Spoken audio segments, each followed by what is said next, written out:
नाशिक जिल्ह्यातील सिन्नर येथील बोंधू बाबा अशोक खरात यांनी हजारो महिलांचे लैंगिक शोषण केल्याचे धक्कादायक फोटो व व्हिडिओ सोशल मीडियावरती प्रचंड मोठ्या प्रमाणामध्ये व्हायरल होत आहेत। या खरात प्रकरणामध्ये अनेक पुढारी व प्रशासकीय अधिकाऱ्यांचाही समावेश असेल याची शक्यता नाकारता येत नाही। या बोंधू बाबावरती कठोर कारवाई करण्यात यावी अशी मागणी आम्ही बिरसा फायटर संघटनेतर्फे माननीय महाराष्ट्राचे मुख्यमंत्री देवेंद्रजी फडणवीस यांच्याकडे निवेदन देऊन केलेली आहे।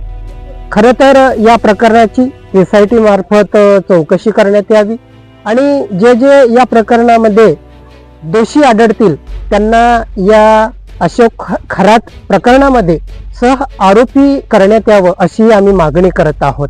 महाराष्ट्र नरबळी अनिष्ट रूढी प्रथा परंपरा जादूटोणा प्रतिबंधक कायदा अधिनियम 2013 अनुसार या कायद्याची कठोर अंमलबजावणी करून या नराधम विकृत अशोक खरातवरती कठोर कारवाई करण्यात यावी।